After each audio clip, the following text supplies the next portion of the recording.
شاہریز خان کے 2 معصوم بچوں کے سامنے زبردستی کمرے میں گھس کر شاہریز خان پر تشدد کیا گیا، اس سے بڑھ کر حکومتی دہشت گردی کی اور کوئی مثال نہیں ہوتی۔ گزشتہ روز ہی شاہریز خان کو اپنی اہلیہ کے ساتھ لاہور ایئرپورٹ سے بیرون ملک جانے سے روکا گیا تھا، ان کو غیر قانونی طور پر آف لوڈ کیا گیا تھا، آج ان کے بچوں کے سامنے اٹھایا گیا ہے، یہ انسانی حقوق کی خلاف ورزی ہے۔ دراصل وجہ یہ ہے کہ علیمہ خان اپنے بھائی اور پاکستان کے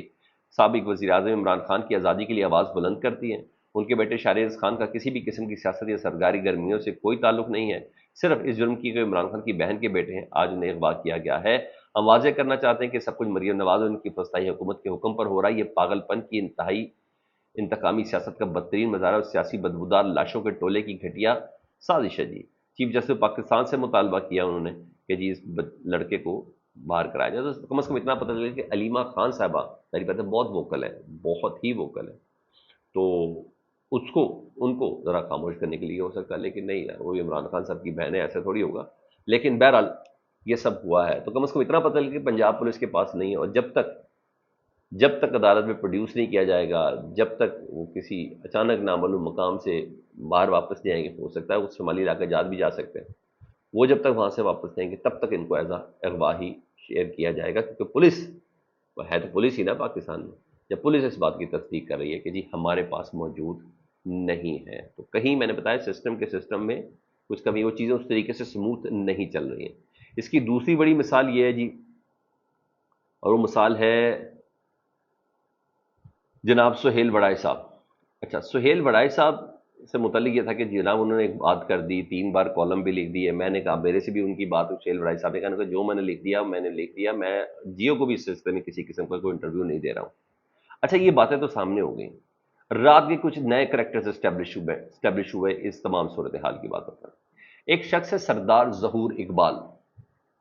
سردار ظہور اقبال برسلز میں جس فنکشن سے متعلق تھا، وہ اس فنکشن کے اندر موجود تھے، وہ اس کے میزبان تھے، بلکہ وہ کہتے جس ٹیبل پہ میں بیٹھا تھا نا، میری فیملی بیٹھی تھی، اسی ٹیبل پہ محسن بھائی یعنی محسن نقوی صاحب اور سہیل وڑائے صاحب بھی بیٹھے ہوئے تھے، اور میرے سامنے ہی بات ہوئی۔ ایک جگہ پہ وہ تصدیق کر رہے ہیں شاہ زیب خانزادہ کے پروگرام میں کہ ہاں یہ ساری باتیں ہوئیں، یہ ساری باتیں ہوئی تھی اس ٹیبل کے دوران بیٹھے ہوئے، مگر یہ بندہ ہے جھوٹا، کیونکہ ایک جگہ پہ کہہ رہا ہے کہ 900 بندہ تھا، پھر ایک جگہ پہ کہہ رہا ہے اس دن 600 بندہ تھا،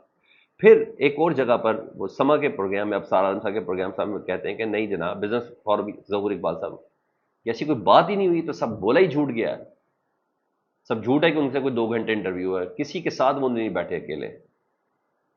آرمی چیف تو 600 بندوں سے مل رہے تھے، ایسی کوئی بات نہیں بول رہے تھے۔ یہ تو سب چیزیں میں نے ایک لانچ کیا، وہ بھی ذرا کچھ اتنا عمدہ طریقے سے لانچ ہوا، شاید اس کو سمجھ آ گئی کہ میں نے کیا بولنا ہے، پھر ایک دم دوسری جگہ دونوں گفتگو اس کی آپس میں نہیں مل رہی تھی۔ اچھا، یہاں تو یہ بات ہوئی، اس کے بعد نا ان باتوں کی تصدیق آنا شروع ہوئی، اور تصدیق کہیں اور سے نہیں آ رہی تھی، تصدیق آنے والے میں ایک جیسے اور چیز ہے۔ ماجد نظامی صاحب نے ٹویٹ کیا کہ ڈنر ٹیبل پر فیلڈ مارشل عاصم منیر صاحب، سہیل وڑائے صاحب، محسن نقوی اور میں بیٹھے تھے، وہ بتا رہے تھے سردار ظہور اقبال صاحب سے متعلق، انہوں نے کہا وہاں بہت سی باتیں ہوئیں جو سہیل وڑائش نے بیان کی ہیں، یہ سارے سوال جواب وہاں ہوئے، برسل میں بہت سی اور بھی باتیں ہوئیں جو ابھی سامنے نہیں آئیں، تقریب کے میزبان سردار ظہور اقبال نے ابصار عالم کے پروگرام میں یہ بات کی۔ اچھا، یہ تو بات سمجھ آئی۔ اچھا، اس کو ٹویٹ کر کے کیا کہتے ہیں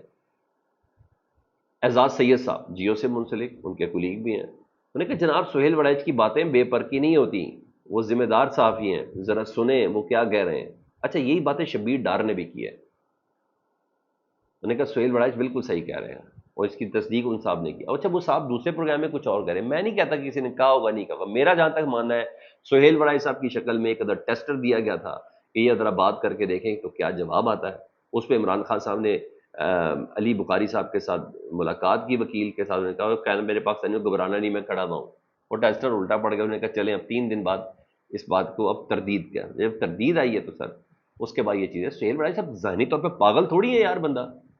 چلو محبت میں بڑی ہے، ان کے اندر اسٹیبلشمنٹ کا بہت لو ہے، رومانس سے اسی طرح کے جملے جو تعریفی کلمات ہیں وہ جنرل باجوہ صاحب سے متعلق بھی کرتے رہے، جنرل راحیل شریف صاحب سے بھی متعلق کرتے رہے، یہ سب کرتے ہیں وہ، مگر اتنا بڑا الزام دھر دینا فیلڈ مارشل کے اوپر یہ ایسا نہیں ہے، اور کہے کہ جی انہوں نے غلط مطلب لیا، تو سر غلط مطلب میں 3 کالم نہیں لکھے جاتے، کوئی 1 لائن ہوتی ہے، 2 لائنیں ہوتی ہیں، 3 لائنیں ہوتی ہیں۔ یہ جو صاحب ہیں ظہور صاحب یہ کہہ رہے ہیں کہ وہ جو آیتیں تک پڑھی تھیں وہ بھی انڈیا کے خلاف پڑھی تھی، سورہ بقرہ کی، اس میں کسی قسم کا عمران خان صاحب پارٹی کا ذکر نہیں تھا۔ اب جب یہ لوگ یہ کہہ رہے ہیں، سہیل بڑائی صاحب اس ٹیبل پہ موجود تھے، اس ٹیبل پہ کہہ رہے 15 منٹ بعد ہوئی، چھوٹے چھوٹے سوال جواب یہ سب چیزیں ہوئیں، وہ اس بات کی بھی تصدیق کرے، دونوں جملے ان کے کانٹراڈکٹ ہیں۔ تو کچھ ایسا ہے کہ جیو اور ان کے ادارے کے جو لوگ ہیں، میں شبیر ڈار جو رپورٹر جو عمران خان صاحب سے بھی ملتے ہیں، رپورٹنگ وہ کرتے ہیں، دوسرا اعزاز سید صاحب، میں ان کی بھی بڑی رسپیکٹ کرتا ہوں، سہیل بڑائی صاحب سینئر ہے، میں ان کی بھی رسپیکٹ کرتا ہوں، مگر یہ سارے کہہ رہے ہیں سہیل بڑائی صاحب صحیح کہہ رہے ہیں، تو اس کا مطلب D G I S P R کو جھٹلایا جا رہا ہے۔ پھر یہ چیزوں کو اتنا گول گول گول کر دینا۔ میں نے کل پوچھا تھا حسن ایوب صاحب سے، وہ تھے میرے پروگرام میں، تو میں نے کہا ڈی جی یہ تو پھر ادارے کو بھی نقصان پہنچایا سہیل بڑائی صاحب نے، ظاہری بات ہے نا، اس ادارے کے سربراہ سے متعلق بات کی، یہ تو اس ادارے کی ساکھ کو بھی نقصان پہنچایا، تو پھر پیکا ایٹ لگتا ہے نا۔ تو کیا آپ نے پوچھا تھا D G I S P R صاحب سے کہ ان پہ پیکا ایٹ لگنا چاہیے؟ انہوں نے کہا D G I S P R سے تو سوال کیا گیا تھا، میں نہیں سمجھتا کہ فوج کی جانب سے سہیل وڑائی صاحب کے اوپر کسی قسم کی کوئی تعدیبی کارروائی ہوگی یا کوئی مقدمہ کہ ادارے کی ساکھ کو نقصان پہنچایا یا کہ چیف کی ساکھ کو نقصان پہنچایا، تو ایسا کوئی ارادہ نہیں۔ اگر ایسا کوئی ارادہ نہیں ہے تو پھر سہیل وڑائی صاحب کے اگلے کالم کا انتظار کریں، دیکھتے ہیں وہ کس قسم کا کالم لکھتے ہیں۔ اچھا، اب اس تصدیق سے متعلق بھی بتاؤں، رات گئے اور وہ تصدیق کسی اور نے نہیں کی جی، نیتن یاہو صاحب نے کہا ہے کہ حماس چاہے جنگ بندی قبول بھی کر لے، ہم پھر بھی غزہ پر اپنا قبضہ کریں گے، رات کو انہوں نے بولا۔ لیکن ادھر ہی دا گارڈین نے کے پاس پیپرز آئے ہیں اسرائیلی فوجی انٹیلیجنس کے ڈیٹا بیس کے، یہ لیک پیپرز ہیں، اس کے مطابق مئی 2025 تک غزہ میں شہید ہونے والوں میں صرف 17% یعنی 8,900 جو افراد تھے وہ جنگجو تھے یا ہتھیار اٹھایا ہوا تھا غزہ میں سے، جبکہ 83% یعنی 53,000 عام شہری اسرائیل نے مارے۔ یہ اسرائیل کی انٹیلیجنس رپورٹ کے لیک ڈیٹا میں سے بات سامنے آئی ہے کہ 53,000 عام شہریوں کو مارا گیا ہے اسرائیلی فورسز کی طرف سے، اور یہ شرح جدید جنگوں میں سب سے زیادہ ہے۔ روانڈا، سربریسیا، ماریو پول جیسے قتل عام سے ملتی جلتی ہے، گارڈین بتا رہا ہے اس بات کو۔ عالمی عدالت انصاف میں یہ بات چلی جائے جنگی جرائم میں جو گئی بھی ہے، یہ اس معیار کی اس وقت گفتگو ہو رہی ہے ادھر، یہ سب چیزیں ہو رہی ہیں۔ بہرحال